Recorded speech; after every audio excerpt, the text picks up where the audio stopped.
Vous êtes encore là, Fabienne? Il faut jamais laisser une maison ouverte quand il n'y a personne dedans. Mon mari n'est pas dans sa chambre. Et vous savez où il est?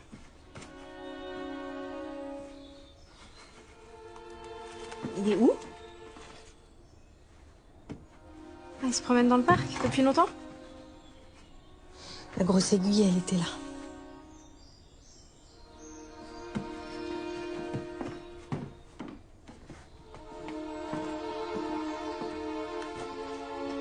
Fabrice? Fabrice? Fabrice?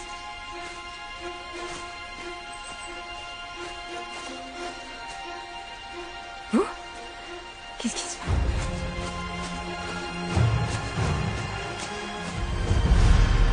Oh mon Dieu!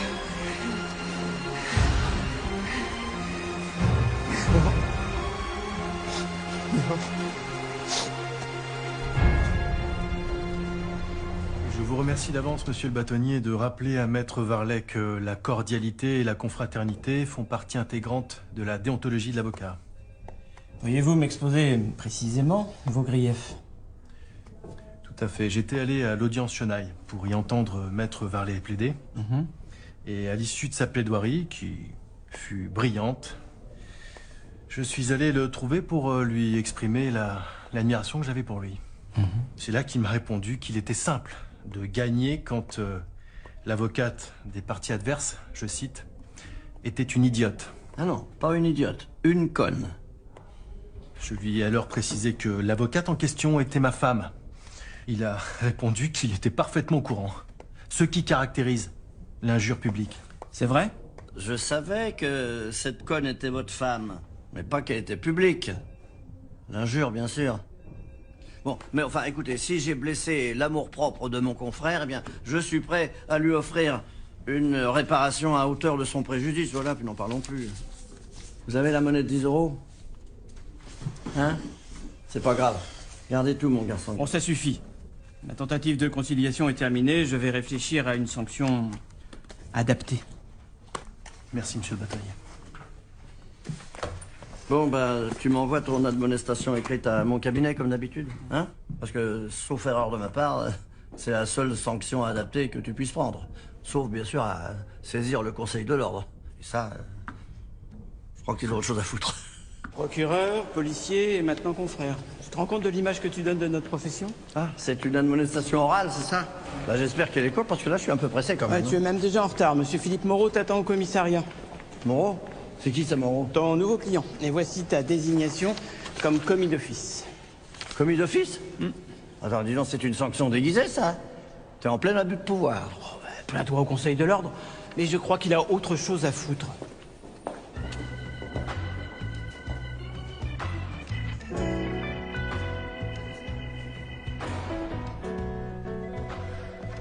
Maître, si vous voulez bien me suivre. Non, c'est quoi, ça? Prêtre. Ah. Curé, si vous préférez.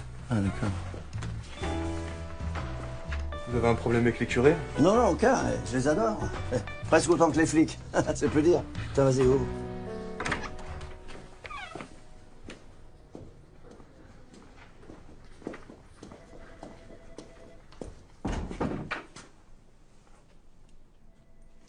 Maître Simon Varlet, commis d'office. Dis donc, vous êtes drôlement jeune pour un curé. Parce qu'un prêtre, c'est forcément vieux. Non, mais pour moi, c'est comme les ours polaires.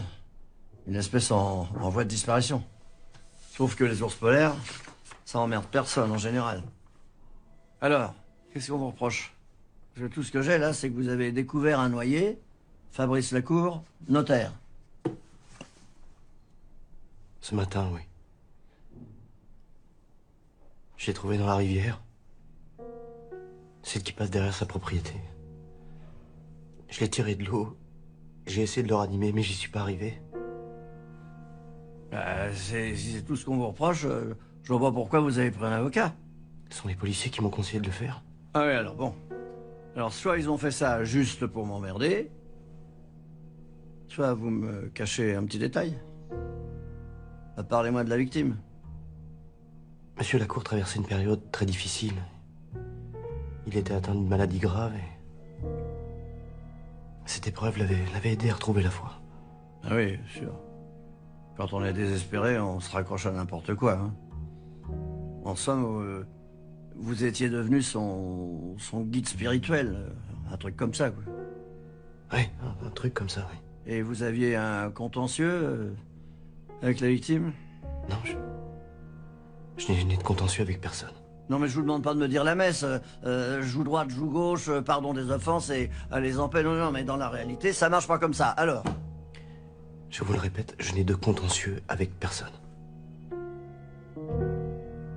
Mon père, quand aviez-vous vu la victime pour la dernière fois?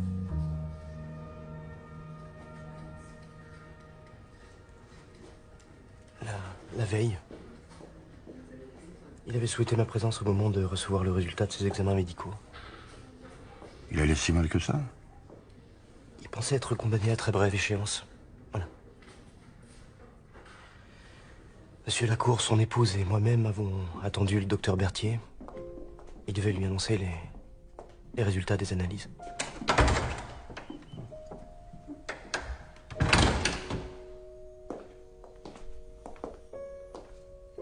Bon, autant te dire les choses honnêtement, je ne comprends pas. Je ne comprends pas comment ça peut être aussi bon. Qu'est-ce que tu veux dire? Tous les paramètres, ou presque, sont revenus à l'équilibre. Il faudra attendre 2 mois pour être sûr qu'il n'y aura pas de rechute, mais franchement, c'est bien parti. Merci, mon Dieu, merci. Tu peux aussi remercier l'inventeur du xénophéryl. Même s'il est moins célèbre que votre patron. Tu comprends rien. C'est un miracle. C'est surtout une excellente nouvelle. C'est une très bonne nouvelle, c'est bien.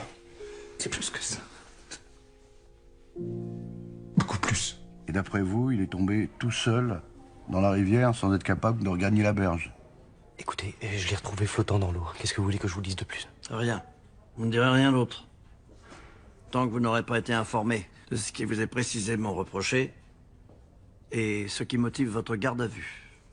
Une information a été ouverte pour rechercher les causes de la mort qui me semble pas aussi naturelle que le dit votre client, maître. Mon client a juste déclaré qu'il avait trouvé la victime morte sans émettre la moindre opinion sur les causes du décès. Mais quand votre client a retrouvé le cadavre, vous n'êtes prévenu personne. Jusqu'à l'arrivée de Madame Lacour. C'est assez étonnant, non? Mais j'étais tétanisé. J'ai pas réfléchi. Vous savez, j'ai passé beaucoup de temps avec Monsieur Lacour ces derniers mois. Oui, ça c'est un euphémisme. Après le docteur Berthier, vous étiez au domicile de Lacour tous les jours. Et la victime vous témoignait d'une confiance aveugle. C'est pas à moi qui faisais confiance. C'est à Dieu. Moi, je n'étais là que pour l'accompagner dans son cheminement vers lui. Oui, une aide spirituelle, mais également une aide matérielle. Puisque sa femme nous explique que vous assistiez à la victime affaiblie dans la gestion de ses affaires courantes. Oui, en effet, oui. Je l'ai effectivement aidé à remplir quelques formulaires administratifs, fiscaux, mais bon... C'était toujours à sa demande. Pourquoi? Les flics semblent avoir des doutes sur la manière dont vous avez géré les comptes du notaire. Est-ce qu'ils peuvent trouver une preuve d'un détournement de fonds? Non, aucune. J'ai juste exécuté ce qu'il me demandait. C'est elle, la veuve? Oui, Madame Lacour, oui. Ça va se compliquer, cette affaire. Bon, alors, ne répondez à aucune question des policiers en mon absence. Aucune, c'est clair? D'accord. Tenez mon portable. Appelez-moi. Ou demandez-leur de m'appeler une demi-heure avant votre audition. D'accord? Très bien. Merci. Suivez-moi, s'il vous plaît.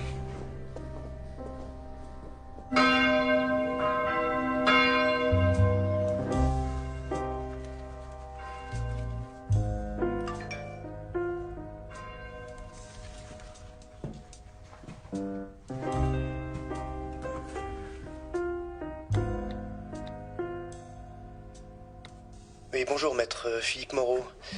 Voilà, nous sommes dimanche, il est 7h du matin. Vous m'aviez demandé de vous rappeler avant mon audition par la police, mais bon, en fait, voilà, il n'y en aura pas, puisqu'ils m'ont laissé repartir à l'instant. Voilà, excellente journée à vous. Au revoir.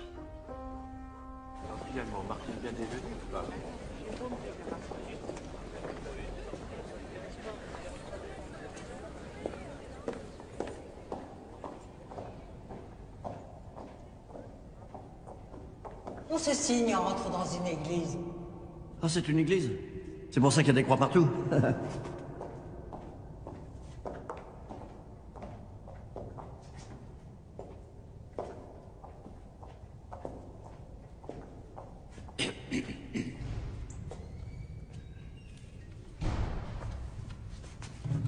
Qu'est-ce que vous faites ici? Les flics vous ont interrogé avant de vous relâcher? Non, ils m'ont dit qu'aucune charge n'était retenue contre moi. Sans poser de questions sur vos rapports avec la veuve? Aucune, non. Pourquoi? À la manière dont elle vous regarde, on pourrait croire que vous êtes très proche. Nous le sommes devenus par la force des choses, oui. J'ai été très présent pour son mari ces derniers mois et c'est naturellement que j'ai tenté de lui apporter un soutien moral dans cette épreuve, oui. Oui, un soutien moral, oui, bien sûr, bien sûr. Et il manquerait plus que vous l'ayez culbuté. Hein, ça serait un vrai mobile. Mais bon, moi, à votre place, hein, j'éviterais d'apporter un soutien moral à la veuve. D'une façon qui pourrait être mal interprétée. Excusez-moi, mais je vois pas bien ce que vous voulez dire. Ah bon? Bon, les flics ont trop d'éléments à charge contre vous pour laisser tomber si facilement, d'accord? Si vous ont remis dehors après vous avoir rassuré, c'est qu'ils espèrent que vous allez faire une erreur. Voilà. C'est une tactique policière vieille comme le monde. Avec des voyous chevronnés, ça marche plus depuis longtemps. Mais, avec un novice, ça peut être le jackpot. Vous pensez que la police me surveille? Pourquoi croyez-vous que je me sois déplacé au lieu de vous téléphoner? Pour allumer un cierge? S'il y a quelque chose que je dois savoir, ne vous gênez surtout pas pour m'en parler. Oui, mais je pense qu'il est trop tard pour ça.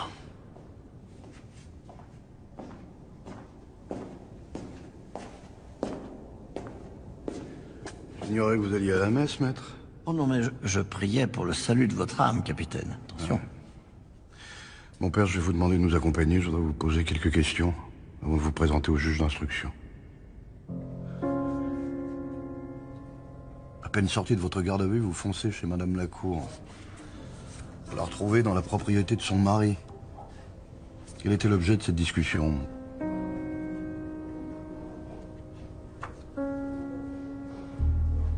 Je suis désolée de vous avoir pressé. J'avais absolument besoin de vous parler. Non, je comprends. La mort de Fabrice, c'est vraiment un drame. La police dit qu'on l'a tué. Que c'est un meurtre. Je sais ce qu'ils m'ont dit aussi, oui. Et je crois même qu'ils m'ont soupçonné d'être responsable, alors.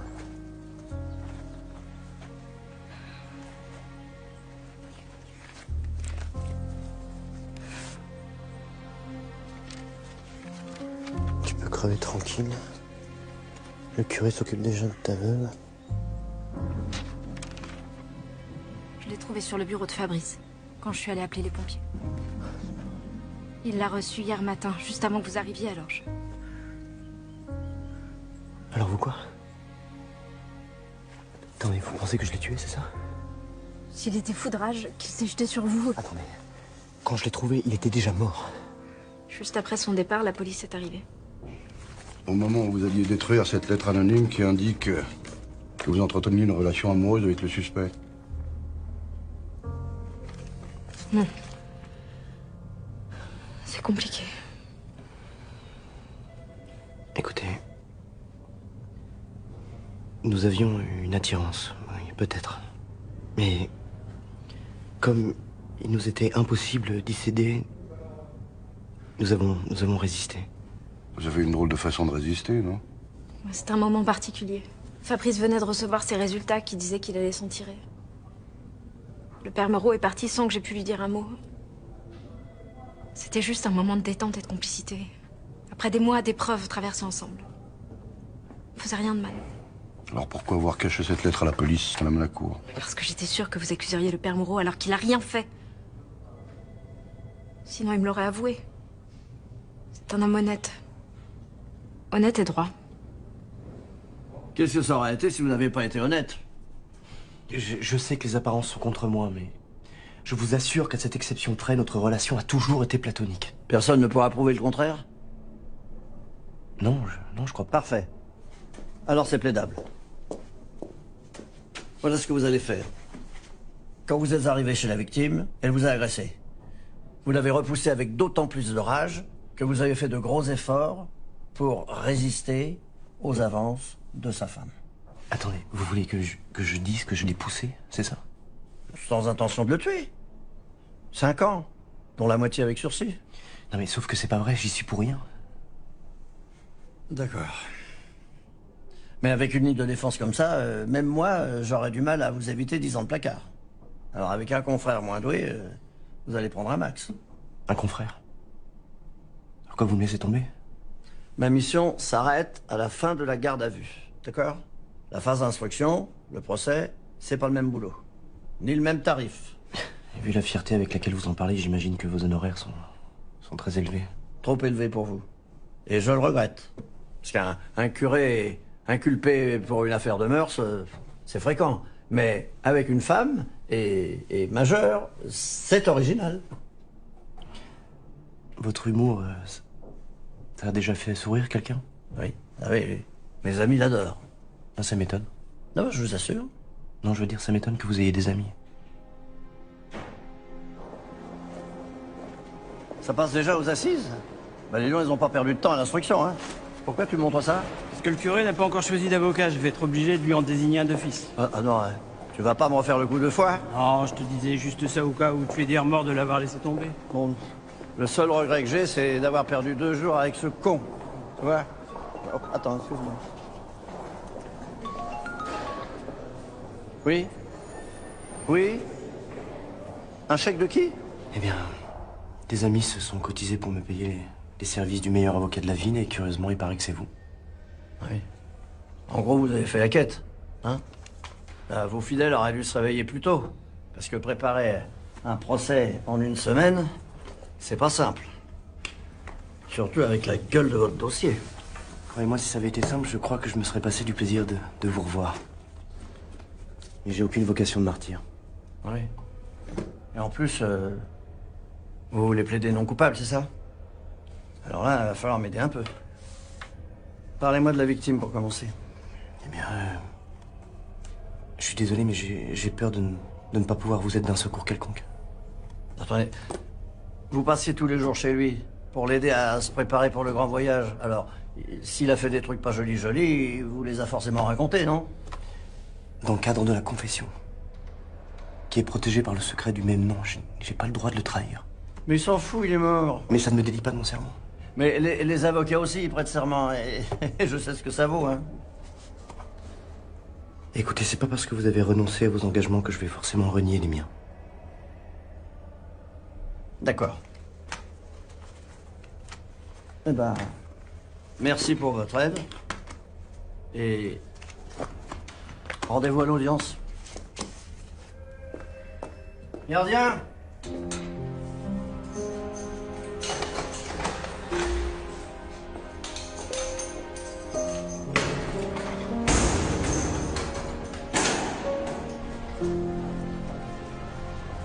Pouvez-vous nous parler de cette lettre, capitaine Desplans? Le cachet de la poste prouve que la lettre a été envoyée la veille du meurtre d'un petit village voisin de Saint-Martin-des-Groix. Par ailleurs, les empreintes digitales de la victime ont été identifiées sur la lettre, témoignant qu'il l'a bien lue. À l'heure du meurtre, la seule personne présente au domicile de la victime est Madame Fabienne Raget, occupée à des tâches de jardinage par les Lacour. Fabienne Raget souffre d'un déficit mental sévère. De plus, elle est très craintive, ce qui rendait difficile de la faire citer. Mais son audition réalisée par une psychologue spécialisée a été enregistrée. C'est une jolie fleur. Merci. Tu l'as prise chez Monsieur Lacour? J'ai le droit, il m'a dit. Il est gentil avec moi. C'est bien. Tu t'occupais des fleurs hier quand Monsieur Lacour est sorti se promener? Fabienne, tu as vu Monsieur Lacour quand il est sorti dans le parc? Il était seul? Et tu es resté dans l'orangerie pour t'occuper des orchidées? Quelqu'un est entré dans la maison quand tu étais dans l'orangerie? Monsieur le curé. Monsieur le curé? Lui aussi, il est gentil avec moi. Et à part Monsieur le curé, quelqu'un d'autre? Madame Lacour. Absolument. Au moment du déjeuner. Et à part Madame Lacour et Monsieur le curé, qui d'autre tu as vu? Tu as vu quelqu'un d'autre? Personne. Selon les experts qui ont examiné Madame Raget, son témoignage est fiable et indique donc que l'accusé était seul présent dans le parc avec la victime au moment des faits. Et comme par ailleurs il est avéré qu'il entretenait une relation plus qu'ambiguë avec Madame Lacour, les conclusions s'imposent d'elles-mêmes, même sans aveu. J'avais 23 ans quand j'ai épousé Fabrice. Notre idée était de faire rapidement des enfants, mais ça n'a pas marché. Nous avons consulté et découvert que Fabrice était stérile. Ça a été très dur. Très dur pour tous les deux, mais sa réaction a été de se réfugier dans le travail. Et c'est comme ça que nous nous sommes éloignés. Sans vraiment nous en rendre compte.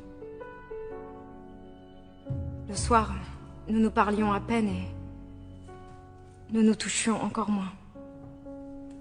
Je me sentais vide. Ça vous intéresse pas? Nous avons passé 10 ans. J'ai déjà lu Madame Bovary, moi je connais l'histoire. Comme ça, dans une sorte de routine, et jusqu'à ce que Fabrice tombe malade. Et en quelques jours, tout s'est écroulé. Fabrice a été opéré, mais ses chances de survie étaient très faibles. Et c'est à ce moment-là que le père Moreau est arrivé. Je n'ai jamais été pratiquante, et je trouvais ridicule de voir mon mari passer autant de temps avec un prêtre. Mais... ça va vous sembler idiot, mais mon mari est devenu un homme meilleur à son contact. Les orchidées sont magnifiques, Fabienne. Merci, madame. Vous pourrez en emmener une chez moi? Oui, bien sûr. Ah, excusez-moi. Bonjour, mon père. Bonjour. Je suppose que c'est une idée à vous? Quelle idée? Fabienne. Elle m'a dit que mon mari l'avait engagée pour s'occuper des fleurs. Oui, c'est exact, oui. Vous savez, par contre, j'y suis absolument pour rien. Vous n'y êtes pour rien non plus s'il multiplie les dons aux associations, s'il s'intéresse aux autres, s'il est adorable avec moi. Vous savez, je crois que ce sont ses décisions avant tout. Et je pense qu'il les aurait prises bien avant s'il avait eu le temps de réfléchir à ce qui était vraiment important pour lui. Et la maladie lui donne ce temps. Il lui a permis de comprendre qu'il ne menait pas vraiment la vie qu'il avait envie de mener. Vous en connaissez beaucoup, vous, des gens qui ont exactement la vie dont ils rêvaient? Bien, je connais beaucoup de gens qui se trompent sur leurs rêves, oui, et qui poursuivent un but qui, même s'ils l'atteignent, ne leur apporte rien du tout. L'argent, la réussite sociale, l'apparence. Ce sont des choses qui comptent. Regardez, Fabienne, elle n'a aucune de ces choses. Et votre mari les avait toutes. Vous pensez vraiment qu'il était plus heureux qu'elle? J'ai pris cette phrase comme une gifle. Parce que moi non plus, je n'étais pas heureuse. Je rendais notre incapacité à avoir un enfant responsable de cette mélancolie, mais je me trompais. Les semaines suivantes, j'ai vu le père Moreau tous les jours en marge de ses visites à mon mari. Nous parlions de Fabrice et de moi. Et tout est devenu plus clair. La vraie raison pour laquelle j'allais mal, c'est qu'il me manquait l'essentiel. L'amour.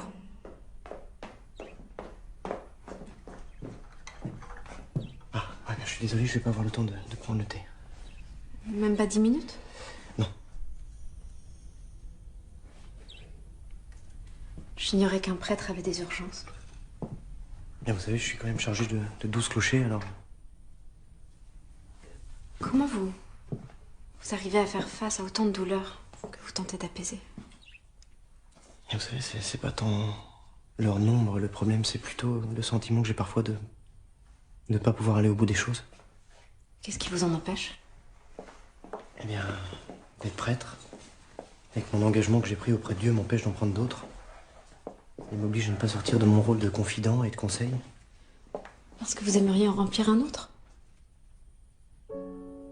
Eh bien, disons que certains jours, les choix que j'ai faits seront plus difficiles à assumer que d'autres. Pour vous aussi?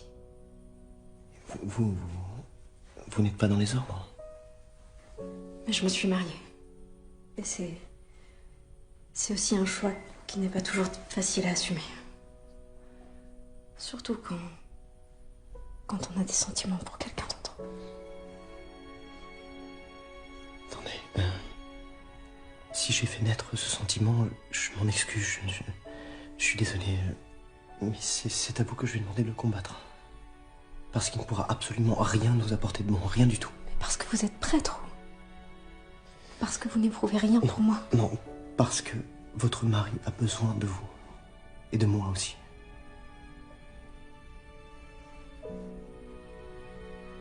Pardon.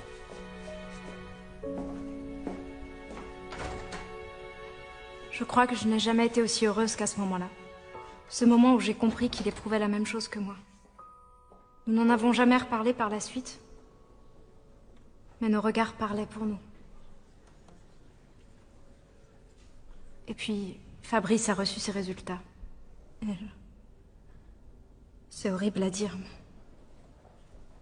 mais je n'ai pas éprouvé la joie que j'aurais dû éprouver. Parce que ça voulait dire que plus rien n'était possible. Mon père? Je voulais vous remercier pour Fabrice. Le docteur Berthier peut raconter ce qu'il veut, c'est vous qui l'avez sauvé. Il vous doit énormément, et moi aussi.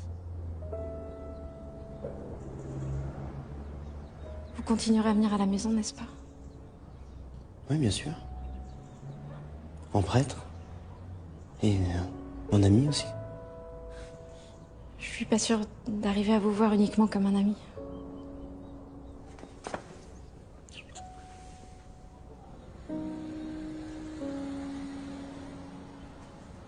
Excusez-moi d'être brutal, mais ce que vous entendez par là, c'est que la mort de votre mari vous aurait permis de vivre pleinement votre liaison avec l'accusé? Oui. Qu'entendez-vous exactement par vivre pleinement votre relation? Se marier, fonder une famille. Le père Moreau n'est pas le genre d'homme qui conçoit l'amour autrement que dans un engagement et une sincérité absolue. Je n'en doute pas, mais pour se marier, il aurait fallu qu'il quitte les ordres et qu'il renonce à une vocation à laquelle il semble beaucoup tenir. Vous pensez qu'il était amoureux à ce point? Je le crois, oui. Si vous croyez l'accusé capable de n'importe quel sacrifice par amour pour vous, comment pouvez-vous être sûr qu'il n'a pas provoqué cet accident? Parce qu'il est incapable de faire ça. Incapable.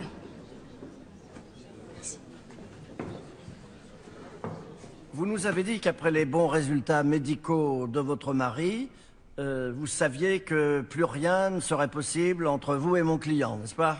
Pourquoi? Parce que Philippe n'aurait jamais accepté que je quitte mon mari pour lui. Ce qui signifie que vous étiez prête à le faire? Oui. Alors là, je ne comprends pas. Et si vous étiez prête à quitter votre mari pour suivre mon client, je pose la question. Pourquoi? Pourquoi l'accuse-t-on de l'avoir tué? Vous plaiderez en temps voulu. Merci.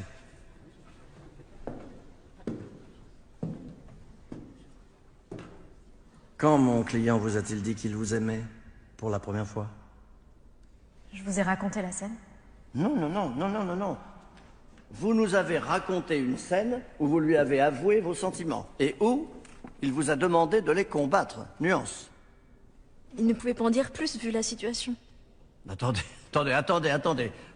Vous nous avez dit il y a 5 minutes qu'il était prêt à se défroquer pour vous épouser et faire des tas de jolis bébés. Et il ne vous a jamais dit une fois qu'il vous aimait, pas une fois? Non, pas directement. Donc, si je vous suis bien, vous êtes persuadé qu'il est fou de vous parce qu'il vous a dit un soir qu'il ne voulait pas que vous l'aimiez et qu'il a approuvé votre décision quand vous lui avez dit qu'il fallait rompre tout contact. Vous présentez les choses comme ça, mais je sais qu'il m'aime. Vous le savez, mais... c'est pas ce qu'il a dit à la police.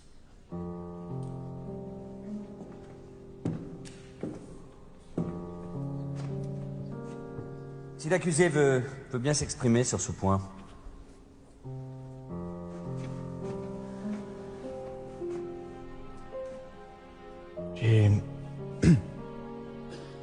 J'ai toujours eu beaucoup d'affection pour Madame Lacour, mais mes sentiments envers elle n'ont jamais été d'ordre amoureux. Madame Lacour était déjà tellement perdue qu'il m'a semblé qu'une mise au point plus explicite risquait de la plonger dans le désespoir et de priver son mari du soutien qu'elle pouvait lui apporter au moment où il lui était le plus essentiel. Superbe intervention, hein, superbe intervention. Et l'idée du soutien qui aurait manqué à son mari, si vous aviez traumatisé sa femme en la rejetant, alors là, là, du grand art. Du grand art. Voilà. Oui, enfin, qui visiblement ne vous a pas convaincu de ma sincérité, apparemment. Hein. Si. Mais ce dont je suis moins convaincu, c'est que la sincérité soit la bonne stratégie. Parce que pourtant, hein, vous vous y connaissez en stratégie.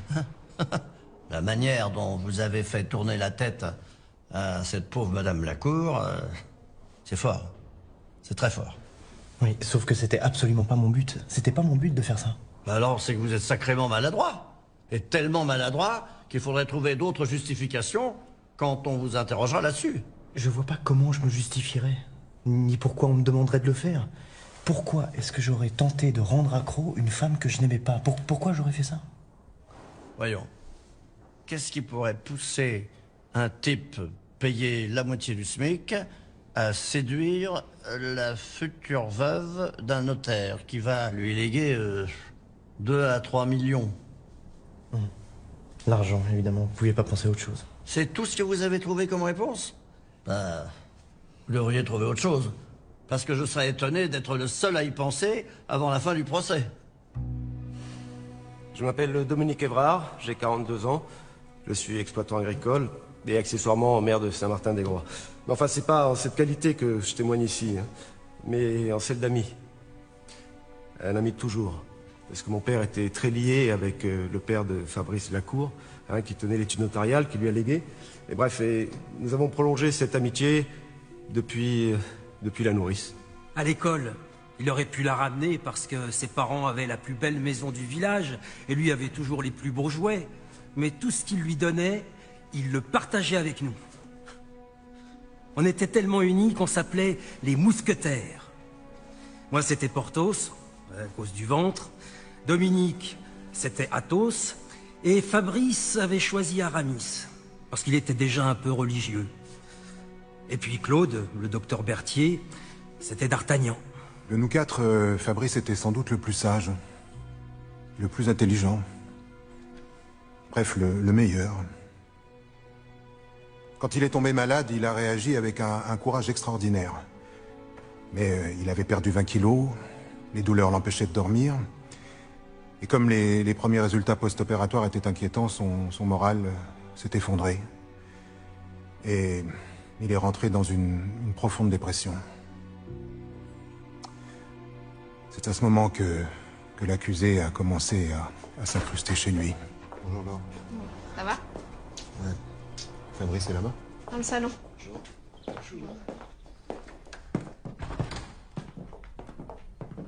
Un pour tous et tous pour un. On passait dans le coin, alors on s'est dit... C'est très gentil, c'est très gentil. Entrez, entrez. Installez-vous.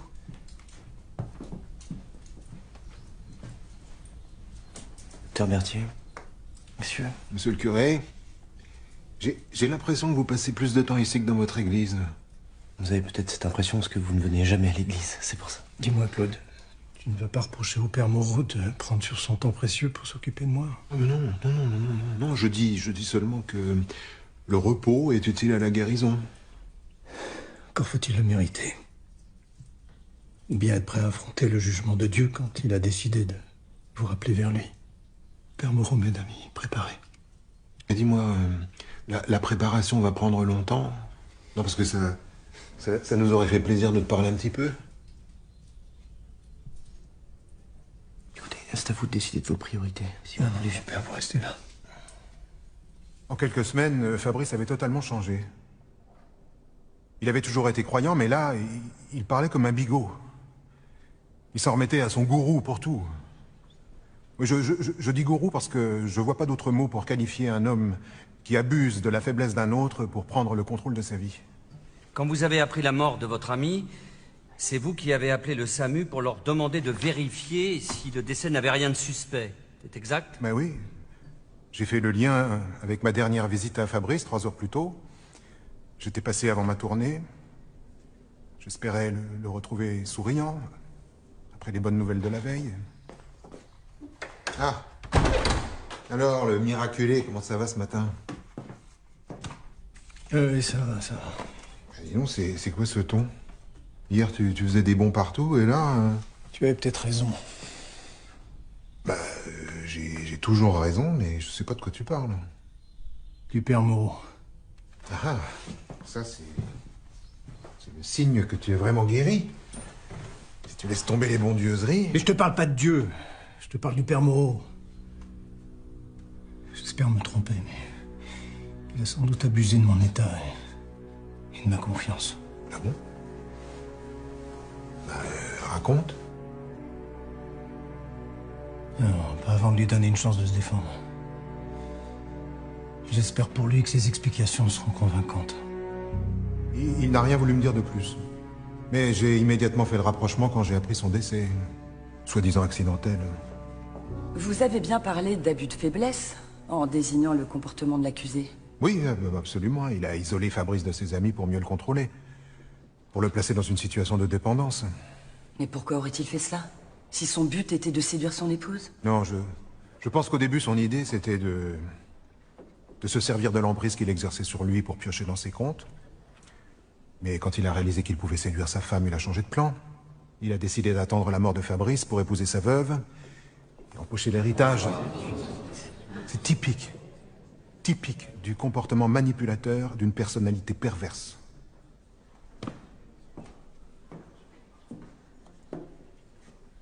Docteur Berthier, en tant que psychiatre... Non, je ne suis pas psychiatre, je suis généraliste. Ah bon?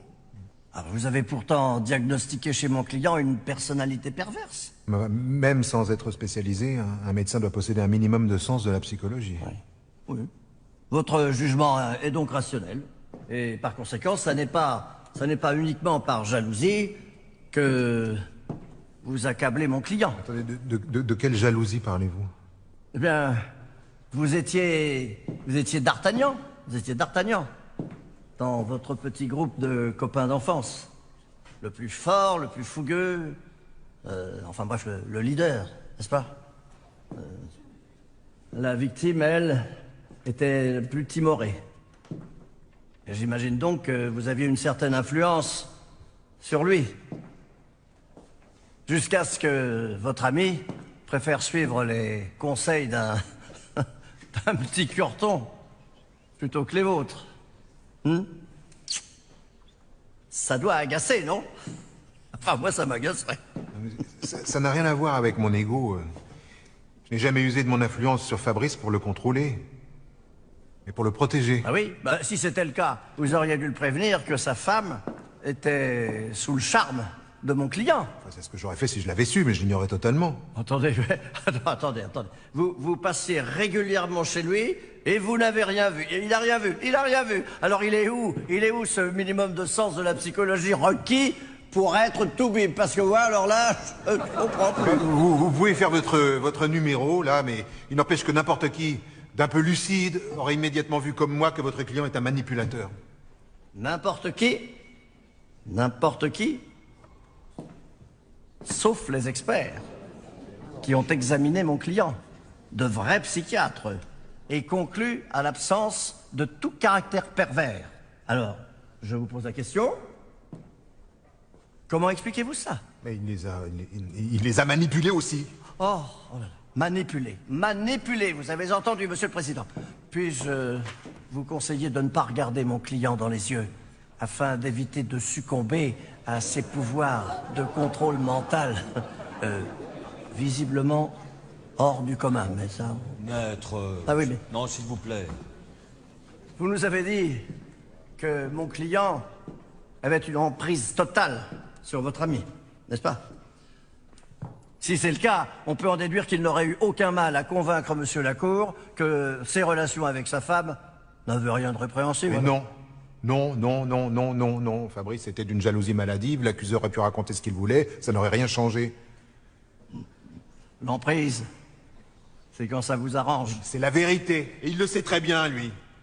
Monsieur Moreau, Souhaitez-vous vous exprimer?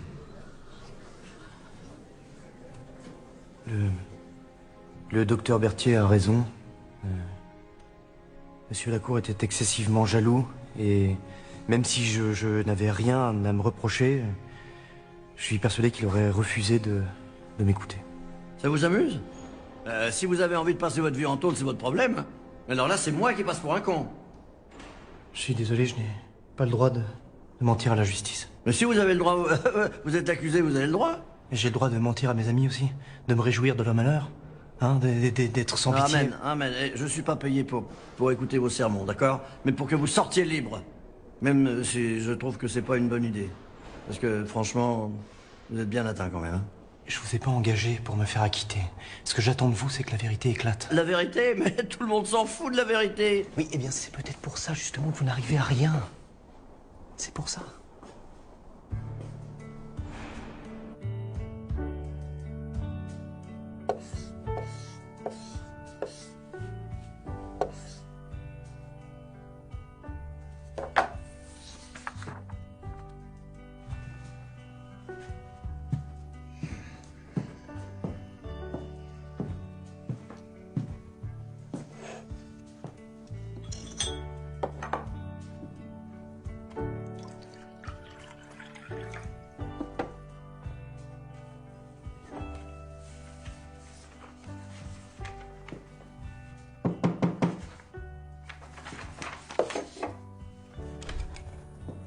Julie?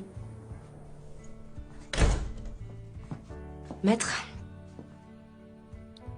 Je te dérange? Non mais je savais pas que t'étais dans le coin. T'aurais pu prévenir. Je suis venue voir des amis. Je pensais pas passer, mais je crois que c'est mieux que ce soit moi qui te l'apprenne. Il est arrivé quelque chose à ta mère? Non. À moi. Je me marie.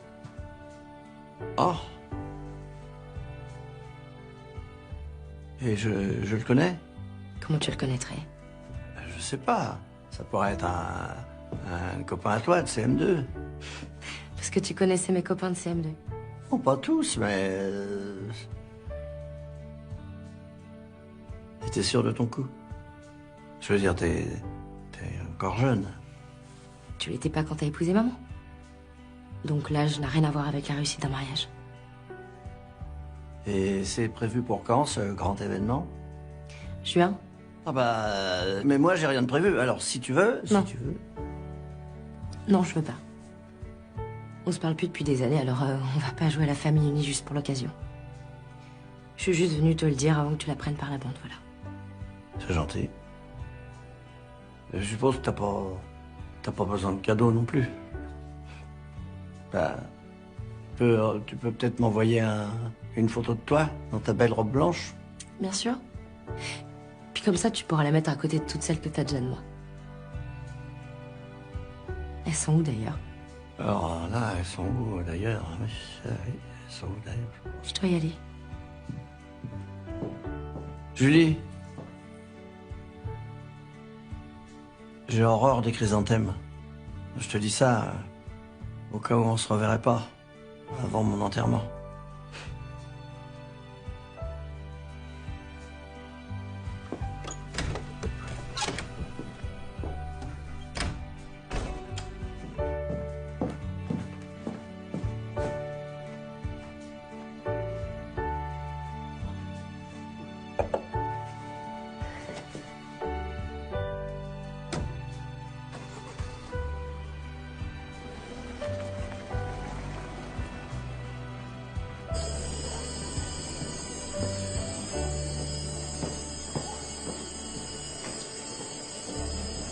La séance est ouverte.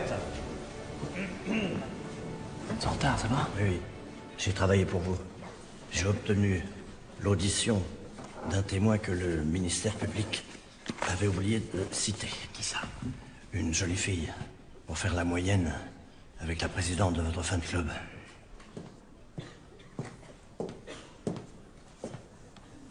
Merci de vous présenter, madame. Je m'appelle Christine Rager. J'ai 65 ans. Je suis commerçante retraitée. Je jure de parler sans haine et sans crainte et de dire toute la vérité, rien que la vérité. Je suis catéchèse depuis plus de 40 ans. À ce titre, j'organise notamment la préparation des jeunes à la communion. Pauvre gamin. J'ai donc fréquenté très régulièrement le père Moreau durant les 2 années de son sacerdoce à Saint-Martin-des-Groix, comme j'avais fréquenté ses prédécesseurs. Je peux donc comparer et affirmer que c'est de loin le meilleur curé qu'on ait jamais eu. Aussi, elle est amoureuse de vous. Si ce n'était pas une forme de blasphème, je dirais même que c'est un saint. Il sait que nos fidèles n'ont pas de mots pour lui exprimer leur gratitude. Madame le procureur, avez-vous des questions? C'est très touchant, mais pas tout à fait conforme à ce que nous a dit le responsable de l'enquête, qui a déclaré ici même que votre idole était loin de faire l'unanimité. C'est faux! Il y a eu quelques tensions au début parce que le père Moreau est très exigeant sur l'absolution. Mais c'est tout. Vous pouvez être plus clair? Eh bien, de nos jours, la plupart des prêtres, après la confession, accordent l'absolution comme si c'était un droit. Le père Moreau, lui, est fidèle à l'esprit de l'Église. Il n'accorde l'absolution que si le repentir du pénitent est sincère et qu'il s'engage à réparer ses fautes. Sinon, il refuse. Je vous en prie. Vous nous avez dit que le père Moreau encourageait la solidarité. Vous voulez dire par là qu'il pressait les plus riches d'aider les plus pauvres? C'est exactement ça.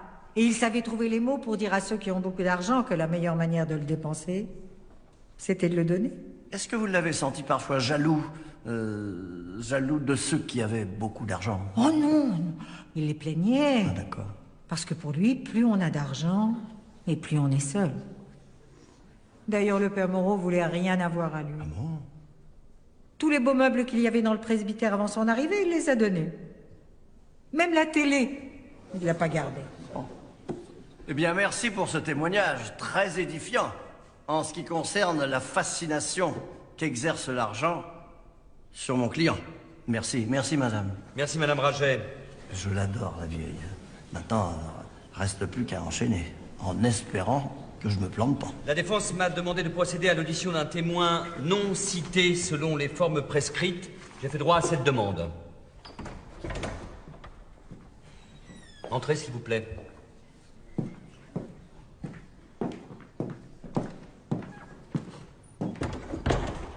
Vous pouvez vous présenter? Je m'appelle Mylène Parmentier. J'ai 25 ans. Et je suis infirmière. Oui. Je vous en prie. Merci, monsieur le président. Merci. Et tout d'abord, félicitations. Félicitations. Parce que lorsque vous avez été entendu par la police, vous n'étiez alors qu'infirmière vacataire, n'est-ce pas? Et c'est dans ce cadre que vous avez accordé vos soins à monsieur Lacour. C'est exact? Oui. Je faisais un stage au cabinet médical de Saint-Martin-des-Groix pendant 1 semaine. 1 semaine? 1 semaine. Et qui vous a suffi pour remarquer que madame Lacour semblait, je cite votre procès-verbal d'audition, semblait sous le charme de mon client. Oui. Et il aurait fallu que je sois aveugle pour pas le remarquer. Vu la manière dont elle se conduisait avec lui. Elle se conduisait comment? Eh bien, elle se pomponnait toujours, juste avant qu'il arrive. Quand il était là, elle le regardait comme si c'était une star. Et elle prenait n'importe quel prétexte pour se coller à lui. Franchement, c'était lourd comme drague. Et puis avec son mari malade, à côté. Non, vraiment, j'étais choquée. Eh bien, moi, ce qui me choque, c'est qu'1 semaine vous ait suffi pour réaliser que madame Lacour draguait mon client. Alors que le docteur Berthier, qui lui a rendu des dizaines de visites, nous dit n'avoir rien remarqué. Comment expliquez-vous cela? J'en sais rien. Mademoiselle, ici c'est une cour d'assises. Les gens qui sont là-bas, ce sont des jurés, d'accord? Et le jeune homme dans ce box, c'est un accusé qui risque sa vie. Alors, un mensonge, dans cette enceinte. Je crois qu'ils couchaient ensemble. Comment? Attends, pardon, qui, quoi? Quoi? Qui couchait avec qui? Qui couchait avec qui? Madame Lacour. Et le docteur Berthier. Je le sais parce que j'ai vu à plusieurs reprises Madame Lacour au cabinet médical s'enfermer avec le docteur Berthier dans son bureau. Mais il m'avait dit de ne pas en parler à la police. C'est le docteur Berthier qui vous a demandé de ne pas parler de cette liaison. Et il vous a dit pourquoi? Pour protéger la réputation de Madame Lacour. Il m'a même menacé de foutre en l'air ma carrière si je parlais de ses visites. Et moi, eh bien, je croyais que c'était pas important. Est-ce que c'est important, Monsieur le Président? L'audience est suspendue. Madame Lacour voudra rester à la disposition de la justice. La police s'en assurera, comme elle s'assurera de la présence du docteur Berthier.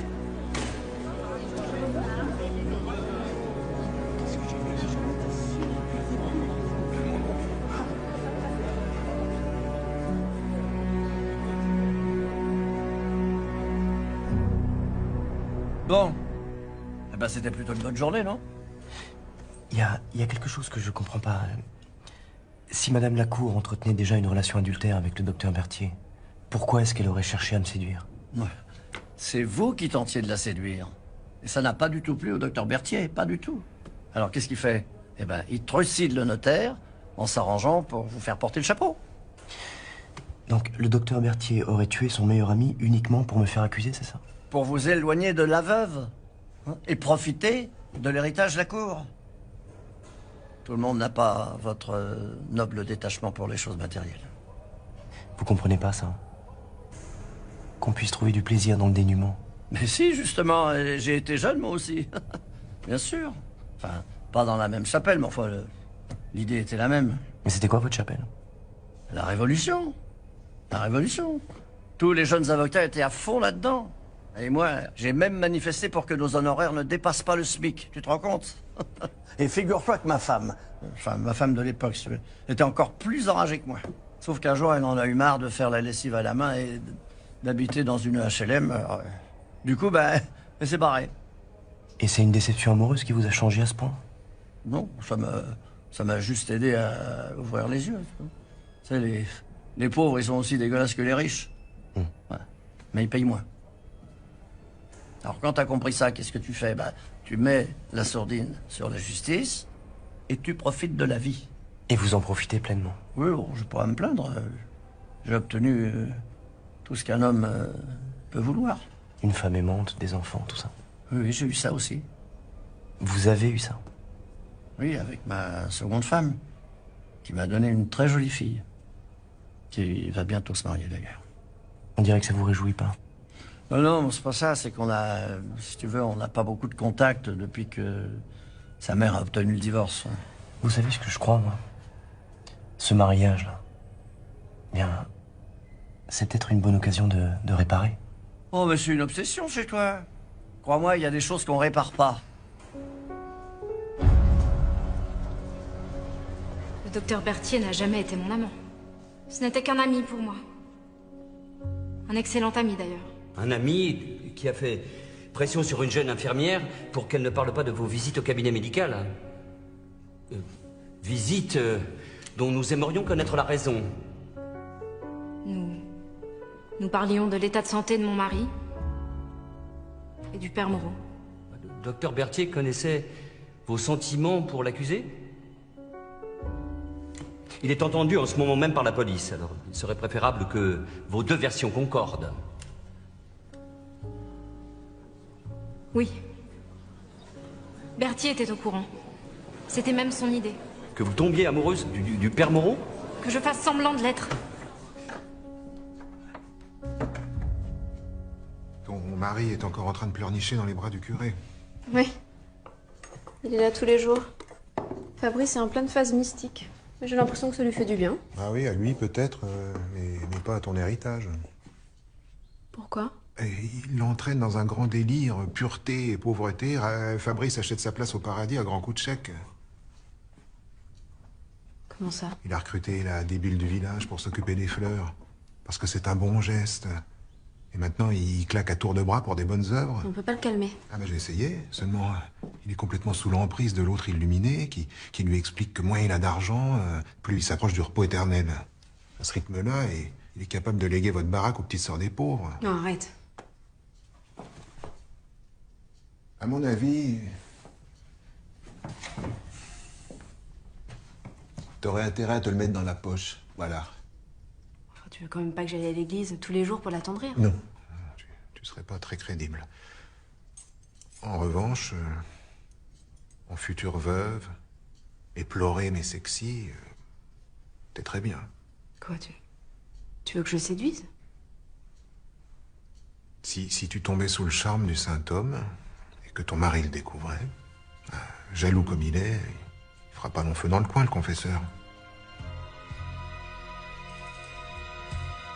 C'est pour cette raison, et aucune autre, que j'ai retrouvé le père Moreau devant l'église. Et que je l'ai embrassé. Il ne s'est rendu compte de rien. Et Berthier a envoyé la lettre. Le lendemain, il est passé voir Fabrice pour vérifier qu'il était bien remonté et que tout se passait comme prévu. Mais ce qui n'était pas prévu, c'était que ce cinglé allait tuer mon mari. Et vous espérez vraiment vous en sortir comme ça? Vous venez de dire vous-même que mon client avait résisté à vos avances, pourtant insistantes, parce qu'il voulait rester fidèle à sa vocation. Sa vocation? Mais ça n'est pas pour se consacrer à son église que votre client m'a repoussé. Mais parce qu'il avait déjà trouvé mieux. Plus jolie, plus jeune, plus naïve. Eh bien, maître, votre client ne vous a pas parlé de sa petite gitane? Si vous avez des informations à porter à la connaissance de la cour, madame, énoncez-les de manière claire. Qui est la gitane? La fille de Fabienne Raget. La débile mentale que le père Moreau a conseillé à mon mari d'engager pour s'occuper du jardin. À prix d'or, bien sûr, hein. C'est facile d'être généreux avec l'argent des autres. Tenez-vous-en au fait, madame. Merci. Quand elle était jeune, Fabienne aimait déjà beaucoup les fleurs. Elle est allée en cueillir à côté d'un camp de manouches. Un gitan lui a proposé de jouer avec elle et quelques mois plus tard, son ventre a commencé à s'arrondir. C'est comme ça qu'est née Flora, et tout le monde l'appelle la petite gitane. Vous prétendez que l'accusé a une relation avec Flora? Je l'ai compris le lendemain du jour où le père Moreau m'a expliqué avec des trémolos dans la voix qu'il s'interrogeait sur sa vocation.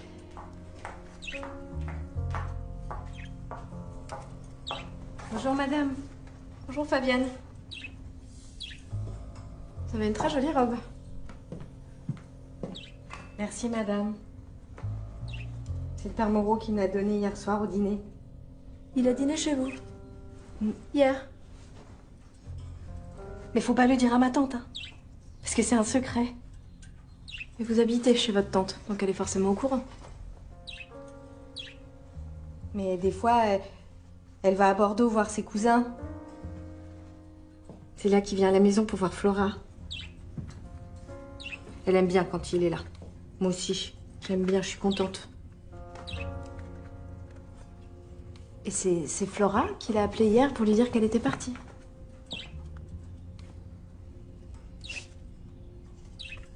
Et pourquoi c'est un secret? Flora, elle veut pas que ma tante le sache. Elle dit qu'elle la gronderait.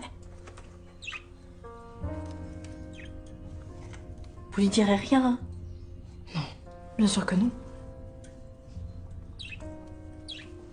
Je l'aurais évidemment dit à sa tante si j'avais eu une preuve. Parce que sans ça, j'étais sûre qu'il se débrouillerait pour l'embobiner. Mais vous ne l'avez pas trouvée, cette fameuse preuve. Et vous pensez que la cour, cette cour à laquelle vous mentez, depuis le début, avec tant de talent, va accorder le moindre crédit à vos élucubrations? Cette fois, c'est la vérité. Mais la police n'a pas trouvé la moindre trace de cette prétendue liaison. Ils n'ont même pas jugé bon d'interroger cette Flora. Mais parce qu'ils n'ont pas vu le testament. Quel testament? C'était un projet que mon mari avait rédigé avant de mourir. Et que j'ai découvert dans son bureau. Dans ce projet, il léguait à Fabienne et sa fille la part qu'il détenait dans la société exploitant le golfe de Saint-Martin-des-Groix. Je vous imagine très bien expliquant à mon mari qu'en se dépouillant pour la famille de cette pauvre âme simple, il achetait sa place au paradis. Hypocrite. Madame, ce projet, rédigé par la main de votre mari, est signé? Donc ça n'était plus un projet, mais un acte authentique. Et où est-il? Je le détruis. Pardon? Je l'ai détruit. Silence. Pour ne présenter que l'ancien, vous désignant comme son unique légataire. Mais je Je suis sûre... suppose que vous savez qu'il s'agit d'une infraction pénale. Mais je suis sûre que mon mari l'aurait déchiré lui-même s'il avait su qu'il était manipulé. Et que le seul but de son guide spirituel était de piocher dans sa fortune pour assurer une rente à vie à sa maîtresse. Enfin... Et pourquoi vous croyez qu'il l'a tué? Non, silence. Silence. L'accusé veut-il s'exprimer? Qu'il s'agisse de sa relation avec cette jeune femme ou de ce legs très important qu'il comptait faire à sa famille.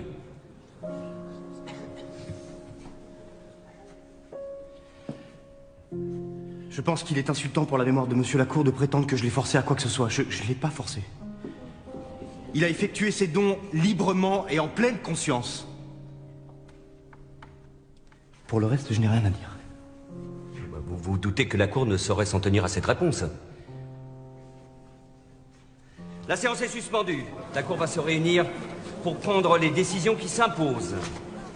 Sans attendre et en vertu de mes pouvoirs de police, je demande à ce que Madame Lacour soit mise en examen pour faux témoignage et recel successoral.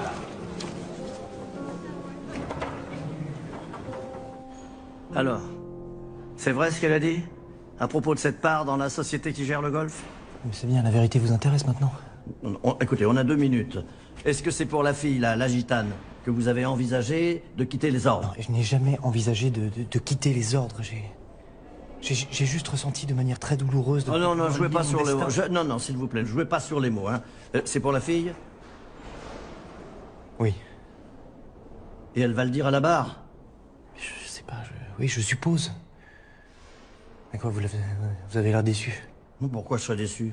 T'es pas le premier pervers que je défends, hein. Mais les autres, eux, ils évitent de me faire la morale, d'accord? Parce que ça, franchement, ça me fatigue. Dites, excusez-moi, vous êtes prêt parce que... Oui, oui, emmenez-le, emmenez-le. S'il vous plaît.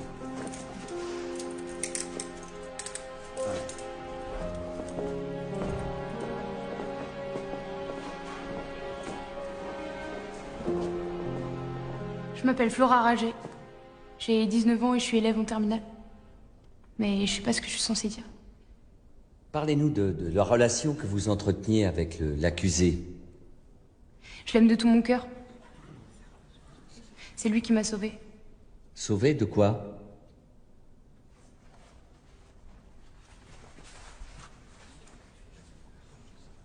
C'est vous qui vous êtes mutilé ainsi? C'est pas facile d'être la fille de la débile du village. Déjà à la maternelle, les autres me regardaient comme une bête curieuse. Et ensuite, ils ont commencé à devenir méchants. Et quand je rentrais, ma mère me souriait en m'offrant des gâteaux. Je savais que ça servait à rien de lui parler parce qu'à 6 ans, j'étais déjà plus intelligente qu'elle. Vous viviez seules toutes les deux? Non, chez ma grand-tante. C'est elle qui a élevé maman. Ma grand-tante est très religieuse, du coup, quand maman est tombée enceinte par accident, bah, elle a refusé qu'elle avorte. Et je suis venue au monde. Pour ma grand-tante, ça faisait des soucis en plus, mais à 6 ou 8 ans, c'est pas des choses qu'on peut comprendre. Moi, la seule chose que je comprenais, c'est que j'étais un poids pour elle. Et je l'ai détestée pour ça. Comme j'ai détesté ma mère parce que j'avais honte d'être sa fille. Comme j'ai détesté les hommes parce qu'il y en avait un qui avait profité d'elle. Et comme j'ai détesté la religion parce que je regrettais tous les jours que ma mère ait pas avorté. En gros, vous détestiez tout le monde.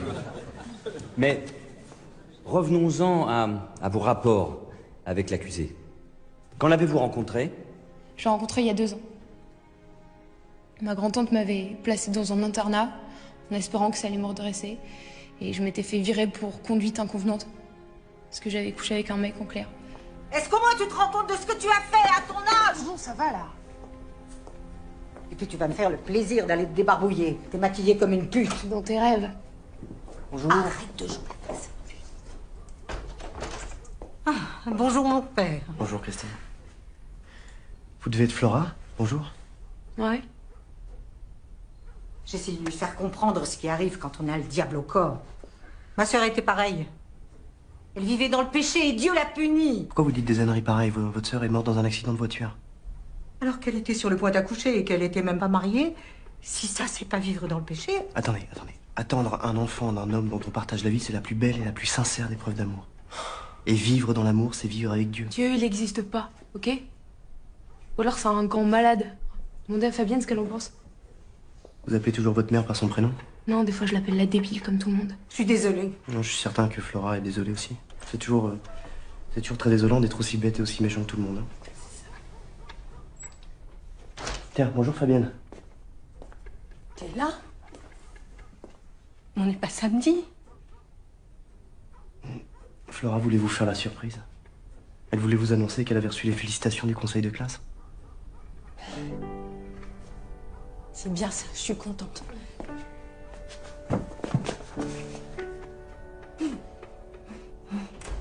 Et attendez! Pourquoi vous avez dit ça, là? C'était pour faire plaisir à votre maman. Elle mérite d'être fière de vous. Mais c'est complètement faux, j'ai repiqué 2 fois et je viens de me faire virer de mon bahut.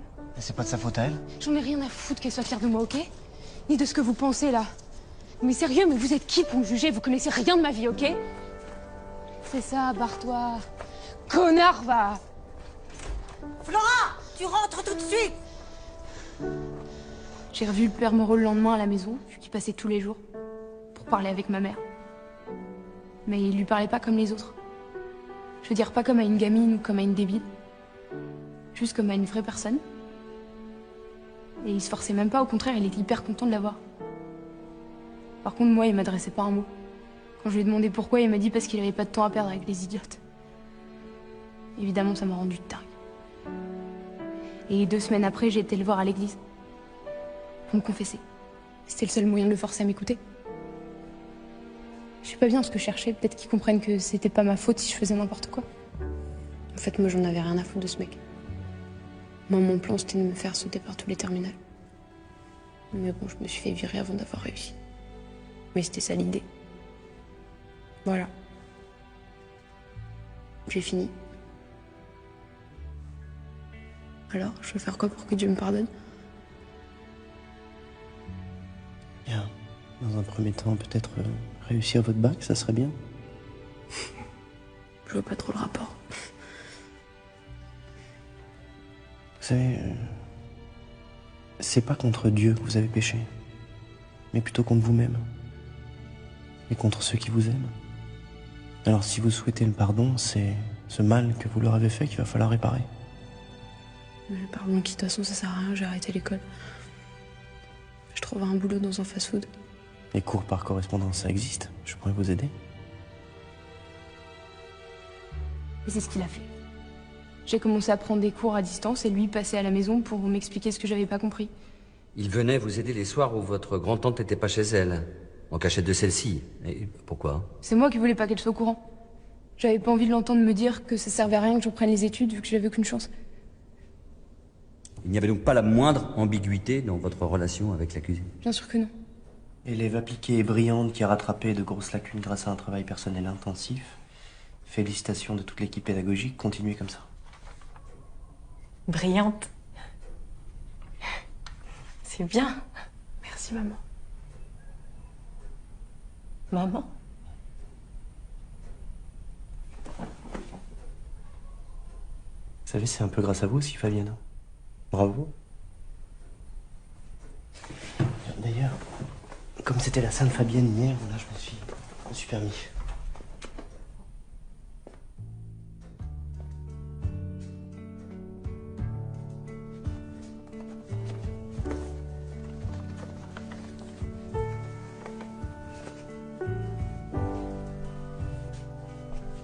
Je vais l'essayer tout de suite. Elle est belle quand elle vous regarde. Elle vous aime beaucoup, vous savez. Moi aussi, je l'aime beaucoup. Alors vous avez qu'à l'épouser. Après, vous m'adoptez, on prend une maison tous les 3. Ce serait cool, non? Oui, ce serait merveilleux, mais... Vous savez, un prêtre peut pas se marier. Mais vous le feriez si vous étiez pas curé? Peut-être. Mais je suis curé, alors. Merci.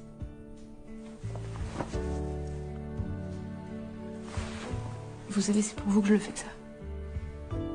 Parce que de toute façon, même si j'ai mon bac, ça servira à rien.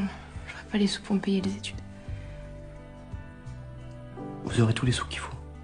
Je vous le promets, vous le méritez. Et j'y ai cru.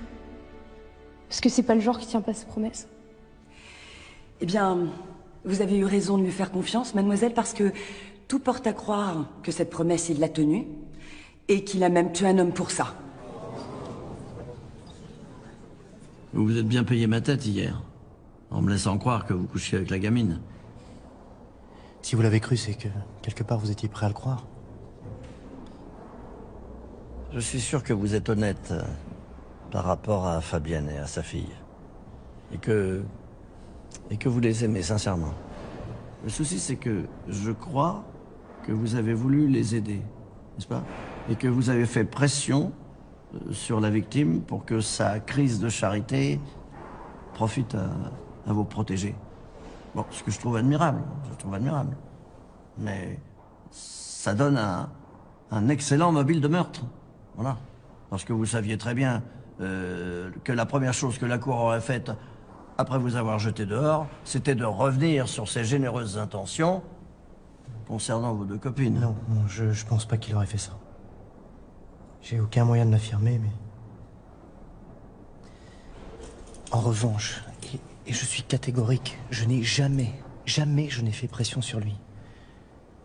Je me suis comporté avec lui comme avec n'importe quel autre pénitent qui demande l'absolution. Donc, pour obtenir l'absolution, la vôtre en tout cas, il faut prouver que son repentir est sincère, c'est ça? Oui. Et réparer ses fautes. C'est ça, c'est exactement ça. La part du golf, c'était une réparation?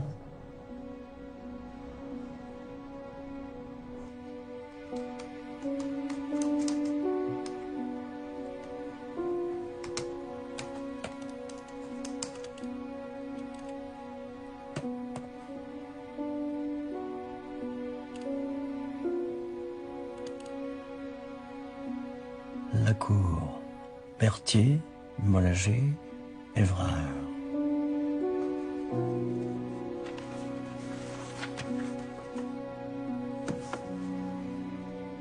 SCI des mousquetaires. On peut me reprocher d'avoir menti. Mais mon seul souci était de préserver les intérêts de Madame Lacour. J'étais sûr que l'accusé se servait de l'emprise qu'il avait sur Fabrice pour détourner sa fortune à son profit. Et ce procès a prouvé que j'avais raison. Eh ben, on n'a pas dû assister au même. Ah oui. Et la part de la Société du Golfe que Fabrice était prêt à léguer aux petites protégées de votre client, c'est pas de l'abus, ça? C'est un beau cadeau. Et vous êtes bien placé pour le savoir, puisque vous détenez également une part dans cette société. Oui, en effet, oui. Il se trouve que nous étions propriétaires du terrain sur lequel le golf s'est construit. Vous étiez propriétaire du terrain avec la victime? Pas directement. Mais à travers une société civile immobilière que nous avions constituée pour des raisons fiscales. C'était juste tous les deux, c'est ça? Non, avec Dominique Évrard et Paul Mollager. Nous l'avions d'ailleurs appelé la SCI des mousquetaires. Notre projet, c'était d'investir dans des terrains agricoles en fermage pour nous constituer une petite rente. Petite rente, qui est devenue monstrueuse puisqu'un golf a décidé de s'implanter à Saint-Martin-des-Groix, sur vos terres. Et dites-moi, combien de temps après la constitution de votre SCI? Ben, je ne sais plus, 2 ans peut-être. Vous avez du flair, hein? Nous avons eu de la chance. Vous, oui, énormément même. En revanche, celle qui a vraiment manqué de peau, c'est celle qui vous a vendu ces terres juste avant que leur valeur soit multipliée par 100. Je dis celle parce qu'il s'agissait d'une propriétaire, comme l'indique l'acte de vente du terrain en question. Acte qui figurait dans les archives de la victime et qui concerne un lot de 55 hectares de pâturage acheté par votre SCI, n'est-ce pas, pour la somme de 10 000 €. Et appartenant à Madame Fabienne Raget, ci-dessous dénommée la vendeuse, votre signature figure au bas du document, ainsi que celle de vos 3 amis. Ah, vous avez eu raison. Vous avez eu raison de vous mettre à 4 pour détrousser une déficiente mentale. C'est dangereux, ces bêtes-là. Enfin, nous n'avons détroussé personne. Nous voulions aider Madame Raget. Sa tante ne savait pas quoi faire des terrains du père de Fabienne.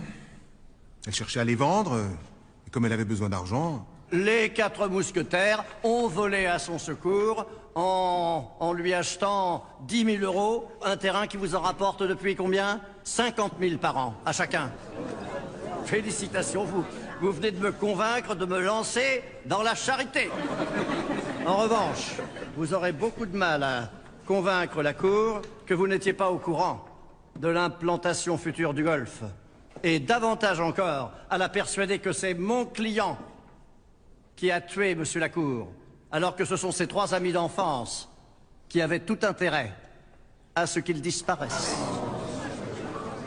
La victime voulait soulager sa conscience et obtenir le pardon divin. C'est tout à son honneur. Malheureusement, et manque de peau pour vous, il est tombé sur un prêtre qui ne l'accorde, lui, ce pardon que si le pénitent répare ses fautes. Voilà. Enfin, si Fabrice pensait avoir quelque chose à réparer, c'était son problème. Oui, et ce serait devenu le vôtre, s'il était allé jusqu'au bout de sa démarche. Hein? En avouant votre magouille à ses victimes. Parce que alors là, il vous mettait dedans tous les 3. Il nous mettait dans quoi? Oui, nous avons fait une bonne affaire en achetant ce terrain, et alors, depuis quand c'est illégal? Pénalement, on ne peut rien nous reprocher, absolument rien.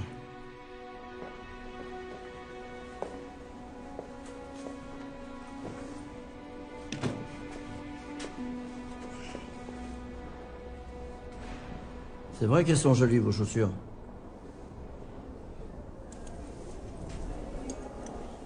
C'est pour vous que je priais.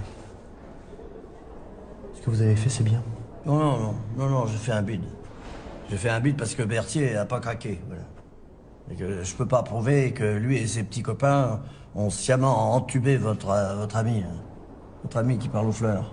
Et je peux pas le prouver parce que je sais pas comment ils ont monté leur magouille, voilà. Contrairement à vous, qui savez tout. Depuis le début. Je suis sûr que la Cour vous a balancé les détails de l'arnaque. Pas vrai? Ce qui se dit dans le confessionnal ne peut être divulgué, c'est comme ça. Alors vous allez passer 10 ans de votre vie en tôle pour une règle, hein? Bon, il faut dire que ça a de la gueule. Enfin, ça en aurait si vous étiez le seul concerné. Mais il y a Fabienne et sa fille. C'est elles qui vont la payer, votre auréole. Parce que si elles pouvaient récupérer l'argent que ces 4 enflures leur ont volé, eh ben, ça améliorerait un peu leur ordinaire, non? Non? Écoutez, je sais pas ce que vous valez comme curé. Et je m'en fous, hein, je m'en fous.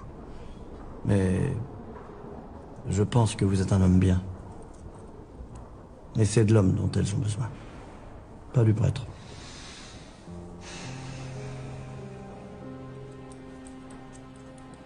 Vous avez raison. Vous avez raison, mais... Même si la Cour avait commis un crime bien plus ignoble que celui de voler une handicapée, je n'aurais pas le droit de le dire.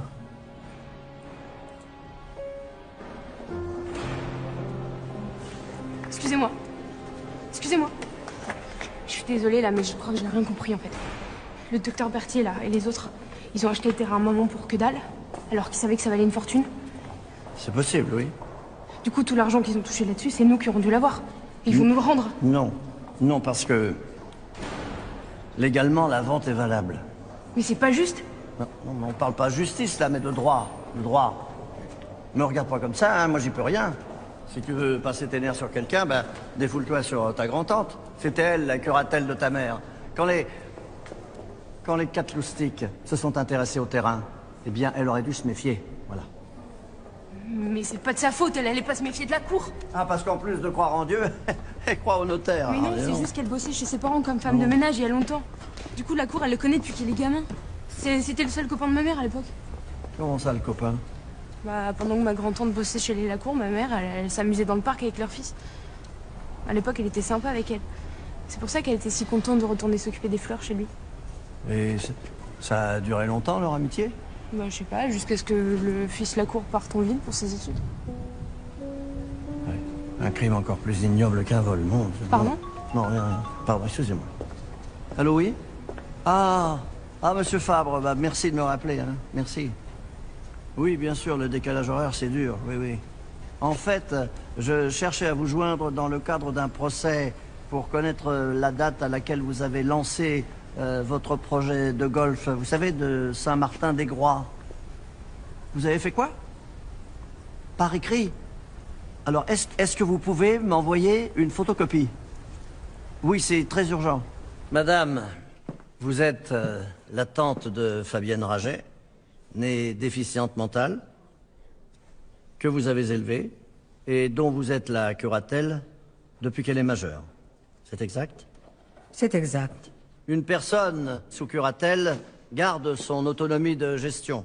C'est-à-dire qu'elle peut utiliser librement son argent. Mais que ses actes de disposition, c'est-à-dire ceux qui touchent à son patrimoine, sont soumis à l'accord de sa curatelle. La vente d'un bien en fait partie, comme celle du terrain de votre nièce à la SCI des Mousquetaires. Pouvez-vous nous parler de cette vente? Eh bien, monsieur Lacour est venu me voir pour me proposer d'acheter le terrain appartenant à Fabienne. Il m'a dit que c'était une affaire. Attendez, 10 000 euros, 55 hectares, une affaire? Il rapportait rien, ce terrain. Et Fabienne payait des impôts locaux dessus, donc c'était déjà ça. Vous n'aviez pas entendu parler du projet de golf? Jamais. Ça, c'est très curieux. Parce que monsieur Marc Fabre, l'homme d'affaires qui a construit ce golf, dit qu'il a pris contact avec vous en vous demandant si vous étiez disposé à lui vendre le terrain. C'est faux. Il vous l'a pas seulement dit, il vous l'a écrit. Tenez, le 7 avril, Madame Raget, suite à notre sympathique entretien, je vous confirme mon intérêt pour le terrain appartenant à votre nièce. Mon intention est d'y construire un golf et un complexe immobilier. Pour cette acquisition, je suis disposé à payer, comme je vous l'ai dit, la somme de 400 000 euros. Vous avez bien reçu cette lettre? Oui. Mais c'était trop tard, j'avais déjà vendu le terrain. C'est en effet ce que vous avez répondu à monsieur Fabre, 3 semaines après avoir reçu cette lettre. Et c'était la vérité, puisque vous l'avez vendu quand ça déjà? Quand ça? C'était le 10 avril. Le 10 avril. Donc, si je résume, on vous propose 400 000 euros pour ce terrain. Et vous le vendez 3 jours plus tard pour la somme de 10 000 euros à la SCI des Mousquetaires. Vous avez un sens des affaires assez étonnant, madame. C'est monsieur Lacour qui m'a dit de faire ça. Il m'a dit que cette proposition, c'était du bidon, que je verrais jamais cet argent. Quel escroc, ce Lacour, quel escroc. Mais un escroc généreux tout de même, puisqu'au lieu de profiter de votre naïveté, il met ses 3 copains dans le coup, à parts égales. 10 000 euros, il pouvait les sortir tout seul, non?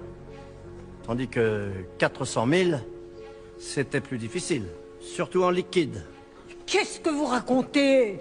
Eh bien, comme votre naïveté est aussi invraisemblable que l'altruisme de la victime, j'imagine une hypothèse beaucoup plus rationnelle. Ça, c'est ce qu'il propose. Mais je suis sûre qu'il est prêt à mettre plus. Beaucoup plus, même, en négociant bien. C'est possible, ouais, et alors? Alors, tu pourras faire une marge. Une belle marge. Parce que moi, je te le vends à 300 000. En liquide. Vous êtes fous. Pourquoi j'aurais fait ça? Eh bien, parce que l'argent qui figure sur l'acte de vente va sur le compte de votre nièce, alors que le liquide, vous pouvez le garder pour vous. Monsieur le Président, la défense insinue sans la moindre preuve.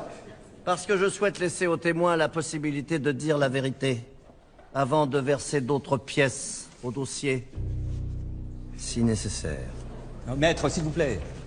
Madame, vous reconnaissez que vous avez détourné une petite fortune qui revenait à votre nièce, handicapée? C'était juste un remboursement. Pour tout ce qu'elle m'avait coûté, elle et sa fille. Parce que c'est moi qui ai tout payé. Toute seule! Quelle ingratitude, madame. Vous allez faire passer les habitants de Saint-Martin-des-Groix pour des sans-cœurs, alors que ce sont eux qui vous ont aidé après la naissance de Flora, la débile du village, engrossée par un gitan sans scrupules. Ça les a beaucoup émus, ces braves gens. Certains m'ont donné un coup de main, oui, mais... Un coup de main, oui, un coup de main. Pour certains nombreux qui vous ont donné des vêtements ou des jouets pour la petite. Ah, mais d'autres ont été beaucoup plus généreux, beaucoup plus généreux. Le père de Monsieur Lacour vous a vendu pour une somme symbolique une des très jolies maisons du village où vous habitez depuis, d'accord? Celui de Monsieur Mollager vous a loué à titre gratuit le local où vous avez monté votre épicerie. Et ceux de Berthier et Évrard vous ont accordé des prêts dont ils n'ont jamais exigé le remboursement. C'est possible, et après? Alors comment osez-vous dire que Flora a été une charge pour vous, alors que c'est grâce à sa naissance que vous êtes passé du statut de femme de ménage à celui beaucoup plus enviable de commerçante prospère, alors que c'est grâce à elle que vous êtes devenu riche. Vous devriez la remercier au contraire, hein? Il est né le divin enfant, alléluia, alléluia. Oh, maître, vous vous égarez. Monsieur le Président, aussi athée que je sois, je sais reconnaître un miracle quand j'en vois un, n'est-ce pas? La débile du village tombe enceinte à 17 ans.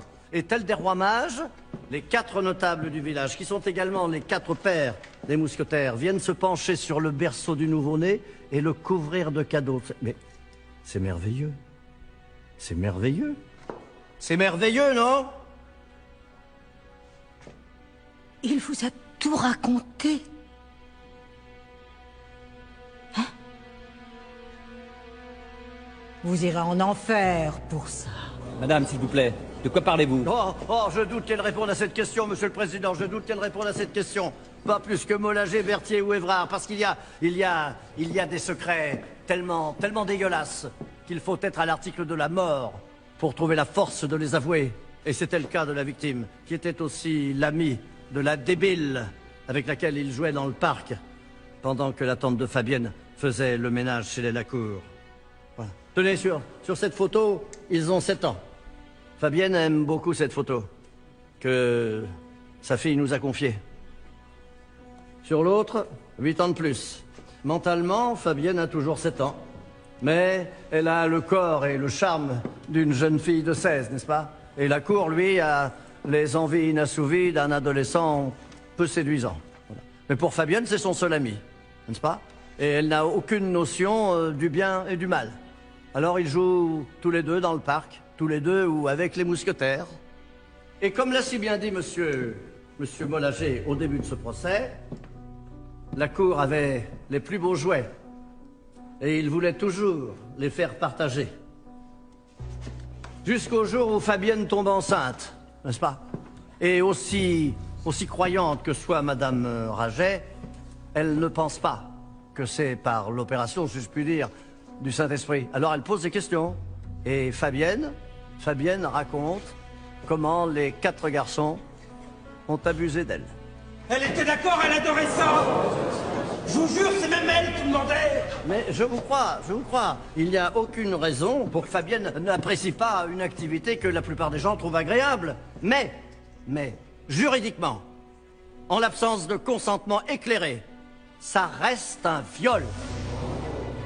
Vos parents le savaient, mais aucun d'eux n'avait envie de scandale, ni de jouer au grand-père avec la fille de la débile. Et ça, vous avez très bien su en jouer. C'est eux qui ont eu cette idée. Moi, je voulais tout dire à la police.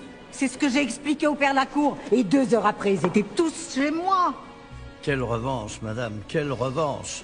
Les 4 familles les plus puissantes du village, vous suppliant, parce que c'est vous qui étiez la seule capable de forcer Fabienne à mentir et à inventer cette histoire de gitan. Ils m'ont fait comprendre que c'était mieux pour Fabienne et pour son enfant de vivre dans de bonnes conditions. L'intérêt de Fabienne, bien sûr, l'intérêt de Fabienne, bien sûr. Comment ai-je pu penser qu'il puisse s'agir d'autre chose, hein? Et si vous l'avez forcée à mentir juste après le meurtre de la cour et dire qu'elle n'avait vu personne d'autre que le curé dans le parc, c'était aussi pour son bien? C'est à cause de Berthier. Il m'a dit que le notaire allait tout raconter à Flora. T'as pas le droit de faire ça! Dieu m'a montré la voie hier. Il me laisse la vie sauve pour que je répare le mal qu'on a fait. Ce que toi, tu as fait avec tes copains! Moi, j'ai juste essayé de vous protéger! Ils vivent dans la peur! Ils vivent dans la culpabilité! Ils sont bouffés de l'intérieur, comme moi, juste comme moi. En les forçant à avouer leurs crimes, moi je les libère. Un jour ils me remercieront, tu verras.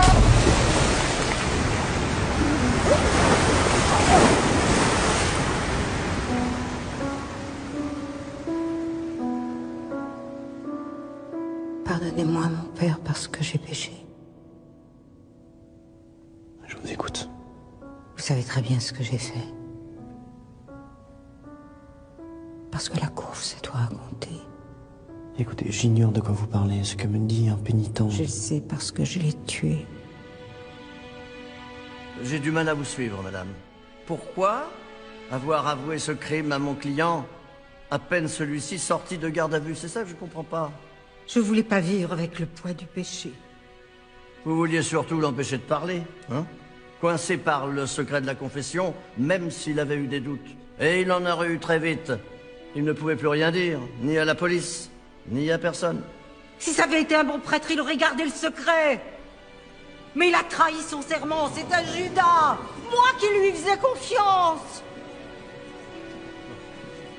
Vous avez fait beaucoup d'erreurs, madame.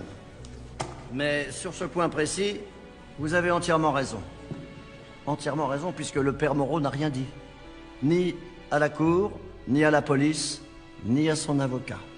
Je suis sûr qu'il souhaitait, plus que quiconque, que justice soit faite et que les pourritures qui ont abusé de Fabienne payent, et payent très cher. Mais il n'a rien dit. Alors même qu'il était accusé d'avoir tué celui qu'il avait cru sauver, il n'a rien dit. Alors même qu'il risquait de passer sa vie en prison, il n'a rien dit. Il n'a rien dit parce qu'il voulait rester fidèle à son serment, fidèle à son engagement, à son idéal. Maître, je crois que votre client est clairement hors de cause. Plaider pour lui n'a plus grand sens. Et je ne plaidais pas, monsieur le président. Je me demandais comment on pouvait être aussi con.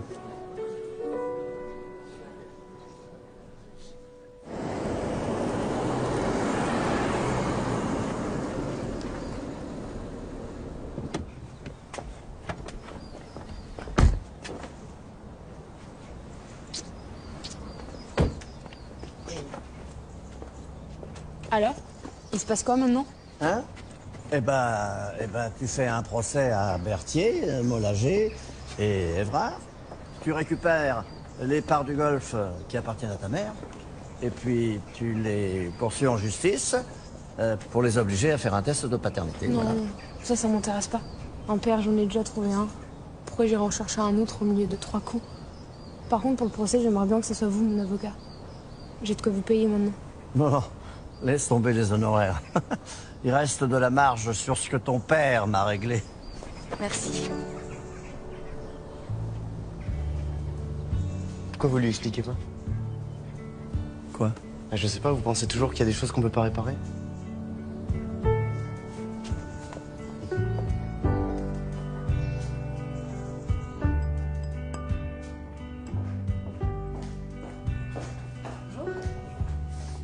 Voilà, je viens régler la chambre. Parfait. Voici votre facture. Voilà. Une petite signature sur.